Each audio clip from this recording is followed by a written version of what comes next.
नमस्कार विद्यार्थियों, आपके अपने YouTube चैनल आरपी कटारिया पर एक बार फिर से आपका हार्दिक अभिनंदन एवं स्वागत। आज इस वीडियो में मैं आपके बीच में हाजिर हूँ एक विशेष क्वेश्चन लेकर के, और वो विशेष क्वेश्चन बहुत ही इम्पोर्टेंट, शानदार, जानदार।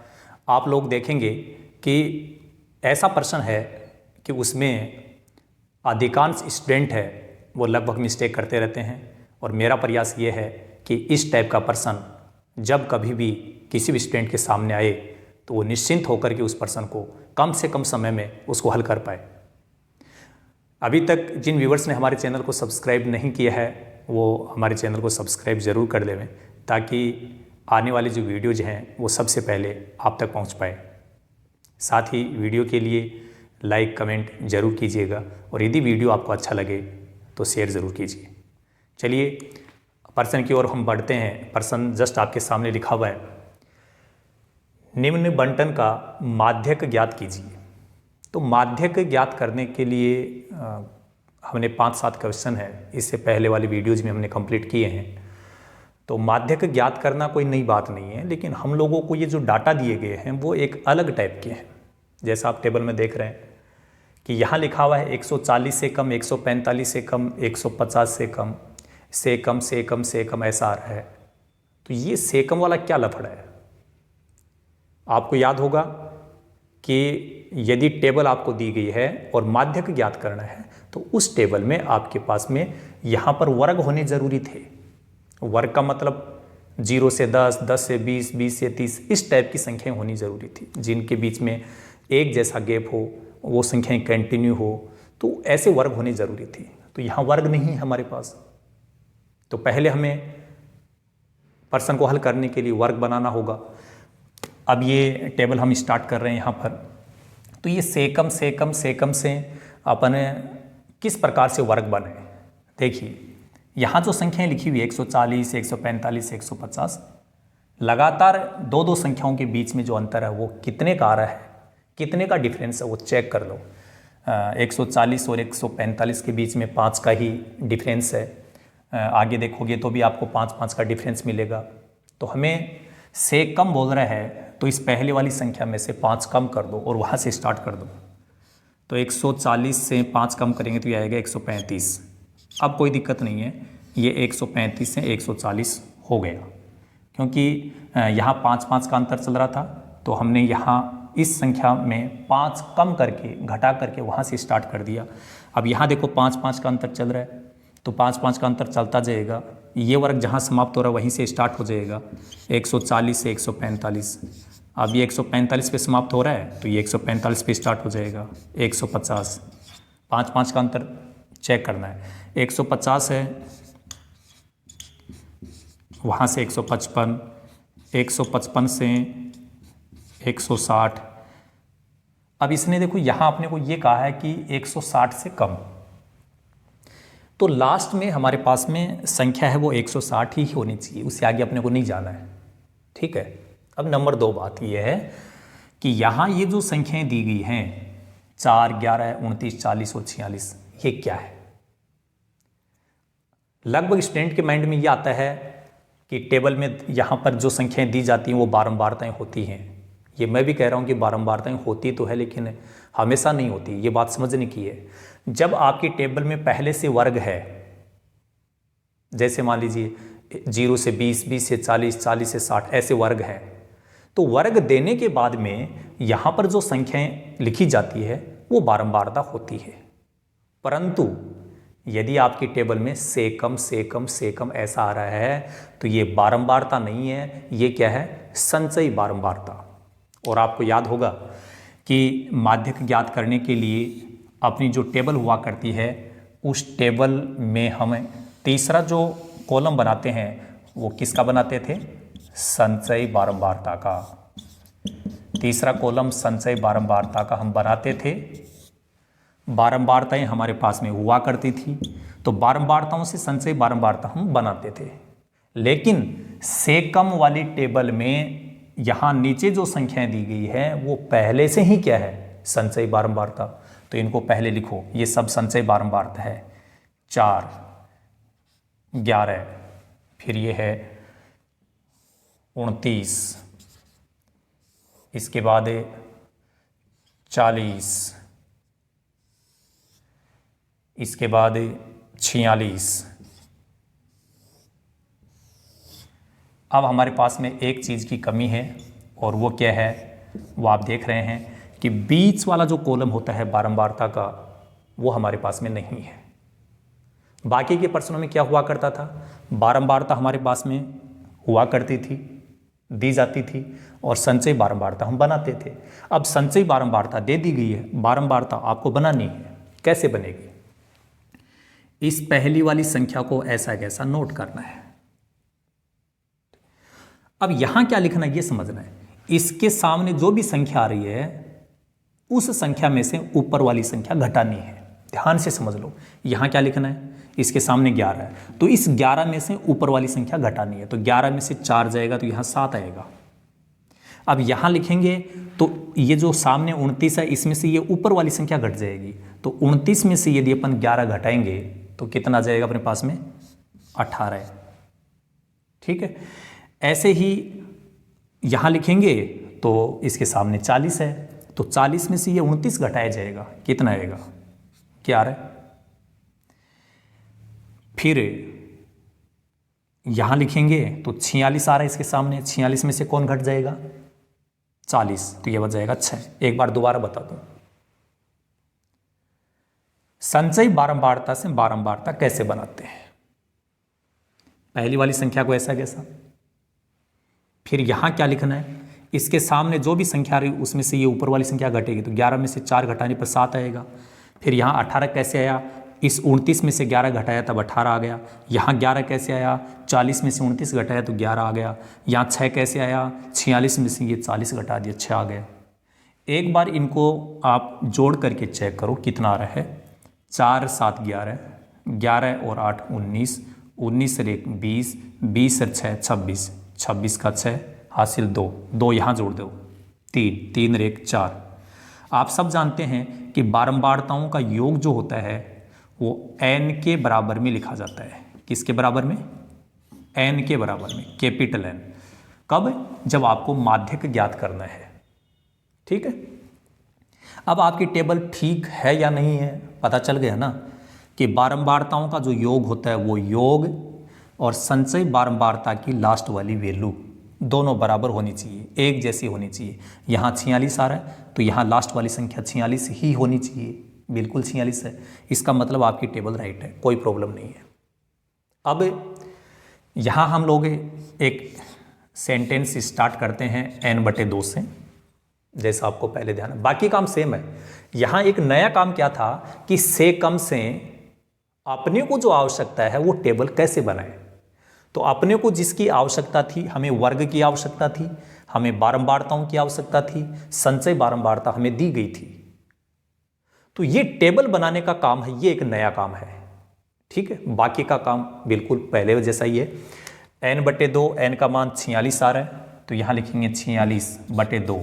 46 में 2 का भाग लगाएगा 23, 23 से ठीक बड़ी संचयी बारंबारता, ठीक बड़ी संचयी बारंबारता। अब 23 से ठीक बड़ी का मतलब क्या है कि 23 के तुरंत बाद में आने वाली संचयी बारंबारता। तो देखो ये तो कम है, ये भी कम है, ये तो 23 से कम है दोनों ही, और आगे जो आ रही हैं वो सब की सब क्या है, 23 से ज़्यादा है।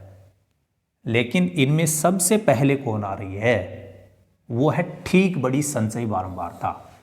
ठीक बड़ी संचयी बारंबारता का मतलब है 23 से बड़ी तो होनी चाहिए, ये 29 40 46 तीनों ही 23 से बड़ी है, लेकिन इनमें पहले कौन है, ऊपर से नीचे जब अपन देखते हैं तब 29 पहले आया, तो ये है ठीक बड़ी संचयी बारंबारता।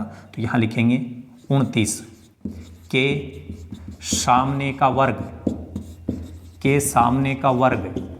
तो इस 29 के सामने का वर्ग कौन सा है, ये है 145 से 150, इसको वर्ग बोलते हैं। 145 से 150 हम माध्यक ज्ञात कर रहे हैं, तो आप लिख सकते हो माध्यक वर्ग है।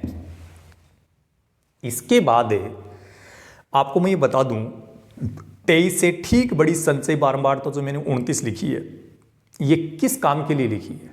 इसका काम केवल इतना ही है कि माध्यक ज्ञात करने के लिए कौन सा वर्ग आपको काम में लेना है, क्योंकि इसमें बहुत सारे वर्ग हैं तो अपनी इच्छा से नहीं लिए जाएंगे। अपने को कौन सा वर्ग काम में लेना चाहिए इसको चेक करने के लिए ये लाइन हम लिखते हैं। तो इस 29 का काम केवल इतना ही था कि आपका माध्यक वर्ग कौन सा होगा। अब 29 को भूल जाओ, यहाँ पर थोड़ा सा मैं गैप दे देता हूँ और सीधा ही माध्यक का फॉर्मूला लिख देता हूँ।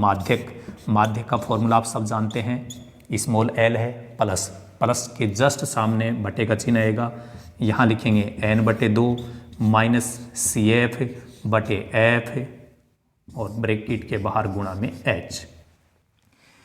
फॉर्मूला मैंने लिखा, इससे पहले मैंने यहाँ थोड़ा गैप दिया है, स्पेस दिया है। वो क्यों दिया है? ये इसलिए दिया कि फॉर्मूला लिखने के बाद में आपको याद आ जाएगा कि मेरे को किस किस की आवश्यकता है। तो देखो, जैसे ही आप फॉर्मूला याद करोगे, लिखोगे, तो आपके माइंड में आ जाएगा एक तो आपको L चाहिए, L। तो ये जो वर्ग आपने लिखा है इसमें छोटी वाली संख्या होती है वो L होती है, तो L का मान हो गया 145। इसके बाद में n/2 देखो यहाँ सरल किया था हमने, n/2 को सरल करके हम कहाँ पहुँच गए थे?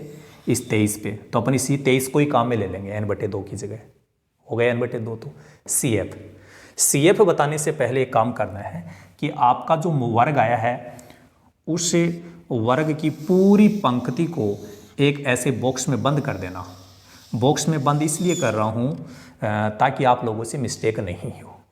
अब देखना, इस बॉक्स के जस्ट ऊपर वाली जो संख्या आ रही है संचयी बारंबारता, तो ये है। CF का मतलब क्या होता है? संचयी बारंबारता होती है। तो ये 29 मत लिख देना, इस 29 का काम तो केवल वर्ग बताने का था, उसको भूल जाओ। तो इसमें संचयी बारंबारता कौन सी काम आएगी? CF का मान क्या होगा? इस बॉक्स के ऊपर जस्ट ऊपर संख्या जो आ रही है संचयी बारंबारता, वो आपकी CF है। पता चल गया?